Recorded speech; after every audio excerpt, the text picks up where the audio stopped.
음성을 내가 들으니 사랑하는 말일세.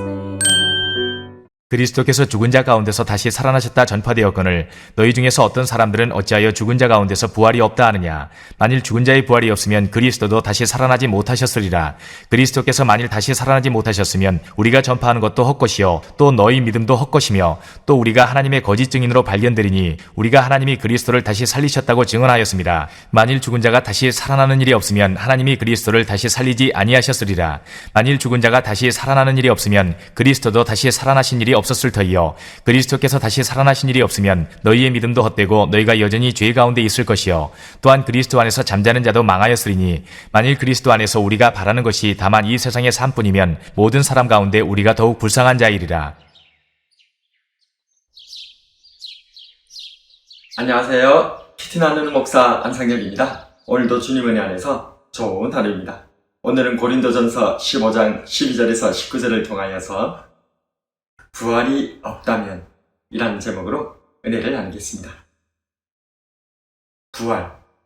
죽은 사람이 다시 살아난다는 것은 정말 놀라운 일입니다. 왜냐하면 우리 주변에서 결코 볼 수 없는 일이기 때문입니다. 물이 높은 곳에서 낮은 곳으로 흐르듯이 사람은 태어나 죽는 것은 정해진 이치입니다. 성경도 이를 증언합니다. 히브리서 9장 27절에 한 번 죽는 것은 사람에게 정해진 것이요. 그래서 죽은 자의 부활은 하나님의 백성이라는 유대인들에게도 믿기 힘든 일이었습니다.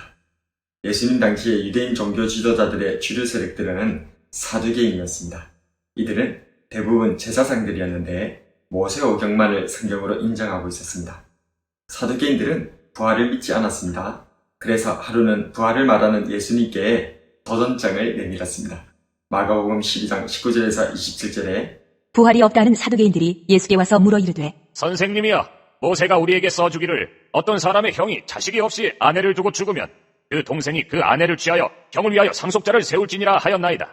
실형제가 있었는데 마지가 아내를 취하였다가 상속자가 없이 죽고 둘째도 그 여자를 취하였다가 상속자가 없이 죽고 셋째도 그렇게 하여 일곱이 다 상속자가 없었고 최후의 여자도 죽었나이다. 일곱 사람이 다 그를 아내로 취하였으니 부활 때 곧 그들이 살아날 때 그 중에 누구의 아내가 되리까? 예수께서 이르시되 너희가 성경도 하나님의 능력도 알지 못함으로 오해함이 아니냐. 사람이 죽은 자 가운데서 살아날 때에는 장가도 아니가고 시집도 아니가고 하늘에 있는 천사들과 같으니라.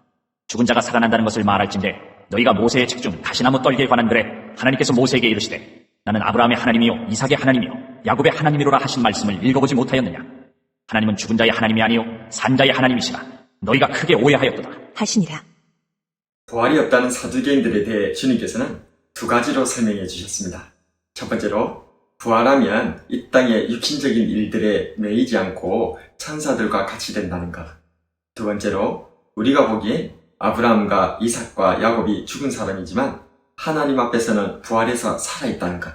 그래서 하나님께서 아브라함과 이삭과 야곱과 맺은 언약이 지금도 유효하기에 이 질문을 하고 있는 너희를 사두개인들과 이스라엘이 존재한다고 가르쳐 주셨던 것입니다. 유대인들이 사두개인들을 중심으로 부활이 없다고 생각했다면 당시 로마인들은 육체를 악하게 보는 영지주의적 철학에 지배하여 있었기에 영은 부활한다고 해도 악한 육신까지는 부활한다고 믿을 수가 없었습니다. 그러나 우리가 알다시피 부활하신 주님께서는 갈릴리에서 제자들과 조반을 드셨고 의심하는 도마에게 자신의 못자국 난 손과 옆구리에 손을 넣어보라고 말씀하셨습니다. 이처럼 부활은 영만이 아니라 몸까지도 부활함을 알 수 있습니다. 그러나 이러한 사두개인적인 사상과 로마인들의 사상이 고린도 교회 내에도 들어왔고 당시엔 아직도 살아있는 수많은 증인들에 의해 증거된 예수님의 부활은 차마 거짓이라고 말할 수 없어서 성도의 부활은 없다고 주장했던 몇몇 사람들에게 사도 바울 선생님은 단언합니다. 만약 죽은 자의 부활이 없다면 예수님의 부활도 없다. 예수님의 부활이 없다면 사도들의 증거도 헛것이 되고 너희의 믿음도 헛것이 되고 우리 모두는 죄 가운데 죽어 멸망할 뿐이다. 만약 부활이 없다면 여기에 모인 예수님을 믿는 우리들은 세상에서 가장 불쌍한 사람들이다. 왜냐하면 우리가 믿는 예수님과 예수님께서 이루신 구원이 모두 거짓말이 되고 이 땅에서 복음 때문에 수고한 모든 일들에 소망이 없기 때문이다 라고 설명합니다. 부활이 없다면 우리 인생과 이 세상의 삶은 정말로 끔찍합니다. 죄와 사망의 권세 아래서 아무런 힘도 쓰지 못하고 모두가 망할 뿐입니다. 그러나 하나님께서 예수님을 다시 일으키셨고 죽음에서 일어나신 예수님을 본 증인들이 있어서 복음이 전파되었습니다. 앞선 게바와 12제자, 500여 명의 형제, 그리고 마지막엔 바울 자신이 그 증인입니다. 전에는 그리스도를 믿는 자들을 박해했던 박해자 사울이었으나 부활하신 예수님을 만난 뒤에는 부활 복음을 전하는데 전 삶을 바친 바울 선생님입니다. 만약 자신이 부활하신 주님을 만나 뵙지 않았다면 왜 이런 수고를 하고 있겠습니까? 그렇습니다.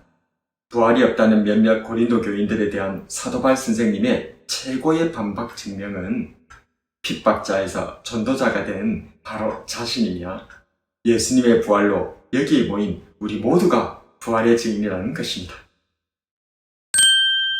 오늘은 부활이 없다면 이라는 가정을 통해 부활에 대해서 묵상해 보았습니다. 죽은 사람은 부활합니다.